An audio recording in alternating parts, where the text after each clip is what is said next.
If you've ever had a conversation in English on the topic of stress, you've likely heard the word burnout. In fact, it's very possible that you've felt burnout at work or in your personal life due to overwhelming commitments and lack of time. The truth is, we all have. And when you're feeling burnt out, it's important you're able to discuss the experience with others you trust. If you want or need to have conversations on this topic in English, what exactly is burnout? What are the signs of burnout, and how do you distinguish it from stress? How do you address it?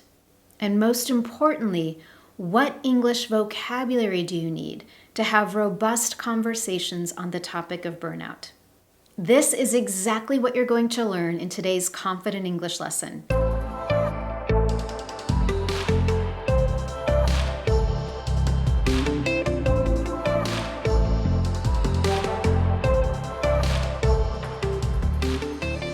Before we get started, if you don't already know, I'm Anne-Marie with Speak Confident English. Everything I do is designed to help you get the confidence you want for your life and work in English. One way I do that is with these weekly Confident English lessons, where I share my top fluency and confidence building strategies, as well as lessons with the language you need to have meaningful conversations on the topics you care about. While you're here, I recommend you subscribe to my Speak Confident English channel on YouTube so you never miss one of my Confident English lessons. As we navigate through this lesson today, you're going to learn the signs typically associated with burnout. You'll also learn the difference between burnout and stress. Along the way, you'll learn 21 words and phrases that are essential for you to have meaningful conversations in English on the topic of burnout, and I'll highlight some common scenarios as well. To get us started, let's focus on burnout do's and don'ts. If you've ever thought, why am I so tired all the time? Why can't I keep up with everything? Am I doing something wrong? What's the point of this? Or why do I feel like I can't say no to anything? Should I quit my job? Do I even care anymore? If any of those questions sound familiar to you and they're questions that you ask repeatedly over time, it's very possible that you've been experiencing burnout. Burnout is a word that's used to describe a form of mental and physical exhaustion. And it occurs when you feel overwhelmed, emotionally drained, and unable to meet demands or expectations. Most importantly, burnout occurs when we force ourselves to keep going, even after we've long passed the stage of exhaustion. Now, just like stress, burnout is a negative emotional or mental reaction to a difficult situation. However, you feel burnout when you've exhausted all of your internal resources, and yet you continue to force yourself to keep going. Internal resources are those tools or strategies we use for our body and our mind to create a sense of calm or to create an inner feeling of peace. For example, doing deep breathing, yoga, or meditation. Sometimes we've reached such a level of stress that we no longer have those internal resources to help us. As a result of all of that, burnout can lead to feeling depressed or even a sense of worthlessness because many people don't recognize the signs of burnout until it's too late. So, what are those common signs of burnout? They include feeling listless or overwhelmed. To feel listless means to lack energy or enthusiasm. Additional signs include lacking creativity or motivation, a perceived lack of control, physical and emotional exhaustion, having difficulty with concentration, low self-esteem, disrupted sleep patterns, or isolation and detachment. Detachment means to be in a state of separation or to be disconnected. And when it comes to who can experience burnout, the truth is everyone and anyone. Parents, freelancers, Uber drivers, nurses, your neighbors, high schoolers. anyone can experience burnout if they don't have the right tools or knowledge to help them manage stress appropriately. I mentioned earlier that many people don't recognize the signs of burnout until it's too late. So here are a few things to keep in mind to help you recognize the potential for burnout. For example, constantly working long hours, lacking healthy boundaries, feeling exhausted all the time, maybe even withdrawing from your commitments and responsibilities, having an increasingly negative outlook on life, taking longer to get tasks done, or feeling like you're drowning in responsibilities and obligations. To feel like you're drowning in something means that you have more than you can handle. Another sign of being on the way to burnout is taking on a heavier mental load. Mental load is used to describe the mental weight or the mental stress of an individual who takes on all the responsibilities of a household, for example, or of an organization. This can include managing family health, maintaining and fixing relationships, dealing with finances, chores, and so on. With that clear picture of what exactly burnout is, how it's different from stress, and what the signs of burnout might be, let's talk about strategies to deal with burnout. There are 3 of them that we're going to talk about here, and the first one is don't dismiss the signs. Ignoring the signs of burnout in order to push through can lead to greater emotional, physical, and mental consequences. To push through something means to pressure or urge insistently. Have you ever felt the pressure to push through despite being absolutely physically, emotionally, and mentally exhausted? If you're experiencing signs of burnout, it's crucial to recognize them, even if you've already reached the breaking point. To reach a breaking point is to reach a stage in which you've lost control over yourself or over a situation. And the truth is, burnout is not a temporary illness. It's not something that we can put a quick Band-Aid on. Burnout can be chronic. Chronic is a word typically used to describe diseases that last for a long period of time. So instead of ignoring potential signs of burnout, it's important that you do acknowledge and recognize them. In fact, in order to combat a chronic problem, it's important to identify the root cause. And to do that, you can consider doing a daily check-in with yourself. This means asking yourself a series of questions, such as these 7 examples. How am I feeling today? Am I feeling stressed? And if yes, is it temporary? Has my appetite or sleep pattern changed recently? How motivated do I feel today? How am I treating or responding to other people around me? Do I need to set any boundaries to avoid exhaustion or overwhelm? And lastly, what can I control in this moment? Once you've asked those questions, you can reflect on your answers to determine if there's anything you need to change. To highlight this, let's consider a common scenario. Imagine a coworker has gone on vacation and you've been asked to take on her tasks. In doing so, you're feeling a little bit in over your head. To be in over your head means to be involved in something that is beyond one's capacity. After going through those daily check-in questions, you might recognize that the root cause is working longer hours and neglecting to take care of your health. With that root cause identified, you might decide to take steps to address that fundamental issue. The second don't on our list, if experiencing burnout, is don't isolate or don't withdraw. There's a temptation to isolate yourself from others in order to push through and complete all your responsibilities. However, doing so can actually lead to burnout. To isolate means to disconnect or separate yourself from others. Not only can isolation lead to burnout more quickly, it also results in lack of interaction and help from others, which can result in lagging behind even further. To lag behind means to progress slowly and to fall behind.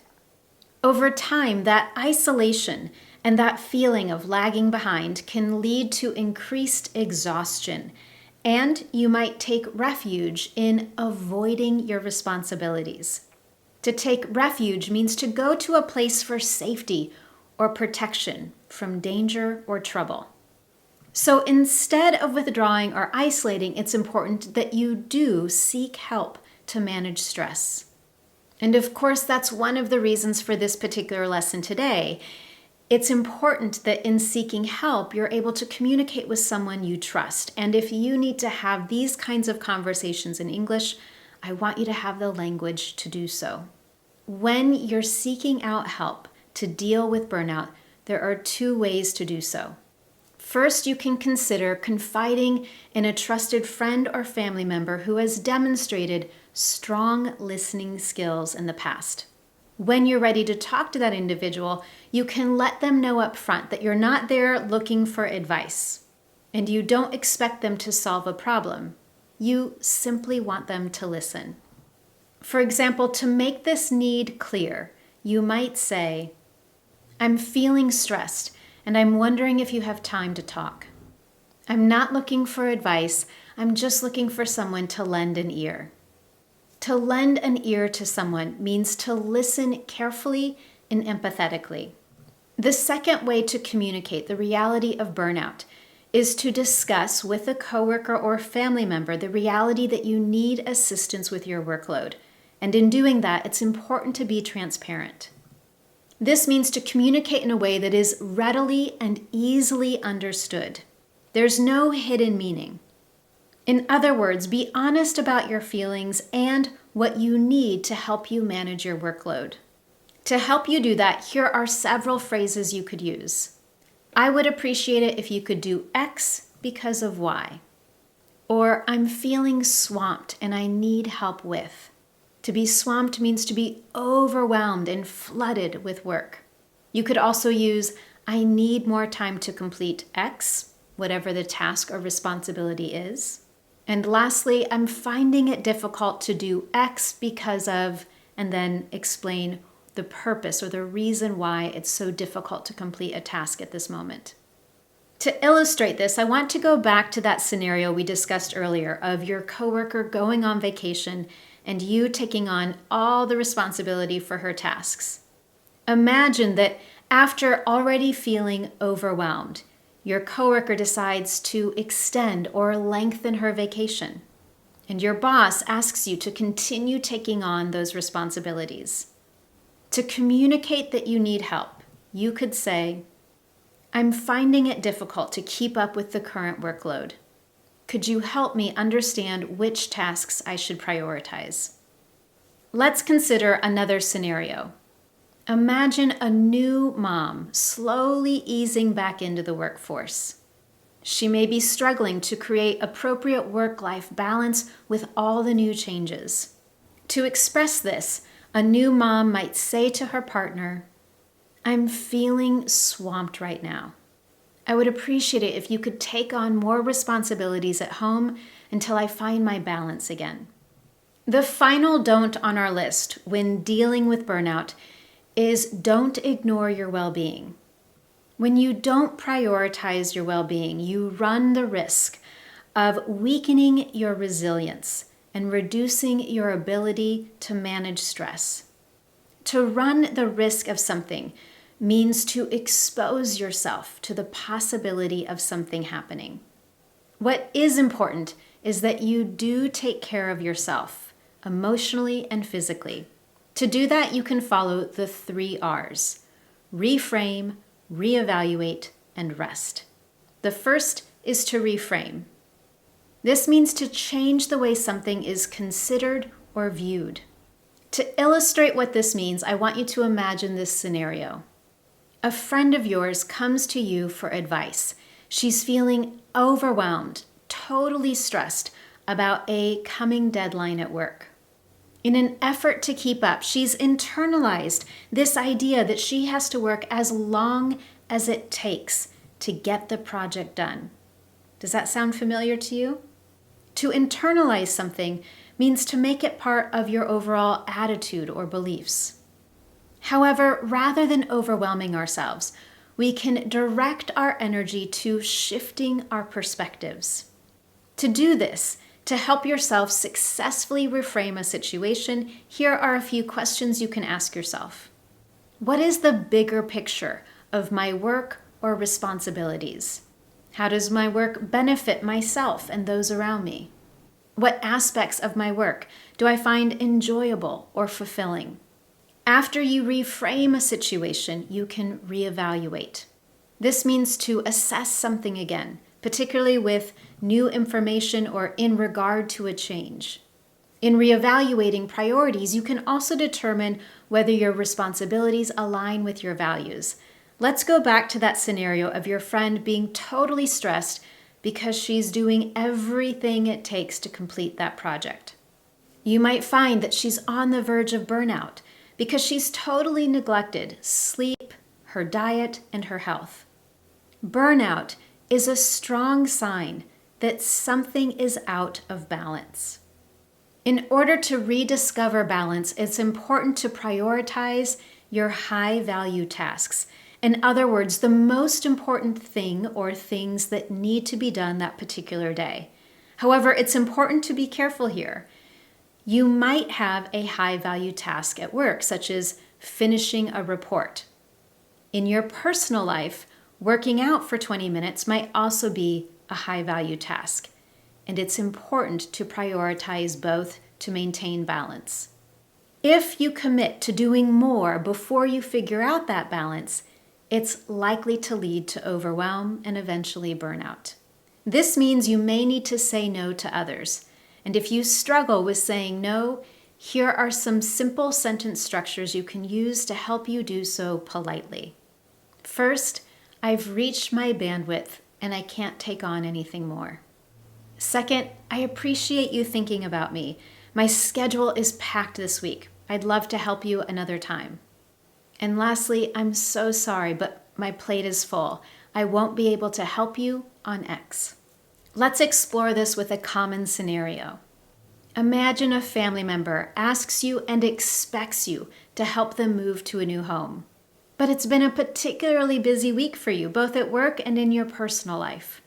To reinforce your time boundary, you could say, I'm so sorry. My plate is completely full this week and I won't be able to help you move. The last R on the list is rest. Research shows a paradigm shift in how self-practices are considered. A paradigm shift is when the usual way of thinking about or doing something shifts to a new way. And rather than be the only way to address burnout, self-care should be part of the solution or a supplement, in addition to reframing and reevaluating. Of course, self-care as a way to deal with burnout can include any activity that promotes overall mental, emotional, and physical well-being. When stress seems inevitable, it's important to take a step back. This means to withdraw from a situation in order to have a broader perspective.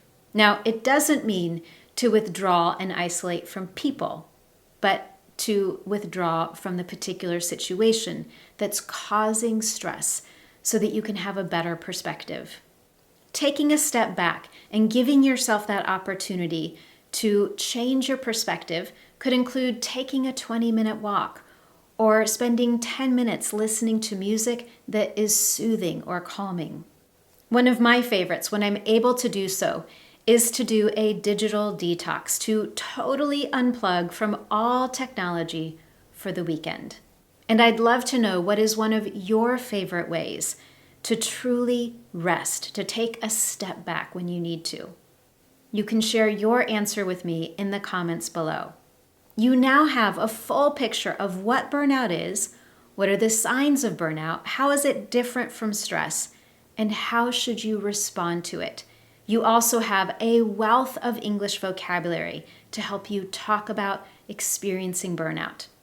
To finish this lesson, I have 2 questions for you, and I would love for you to answer these questions in the comments below using some of the vocabulary you learned today. My first question is, how do you manage stress to avoid burnout? And number 2, what language or strategies from this lesson today will help you talk about burnout in the future and address it appropriately? As always, you can share your answers, comments, and questions with me in the comments below. If you found today's lesson helpful to you, I would love to know, and you can tell me simply by giving this lesson a thumbs up here on YouTube. And don't forget to subscribe so you never miss one of my Confident English lessons. Thank you so much for joining me, and I look forward to seeing you next time.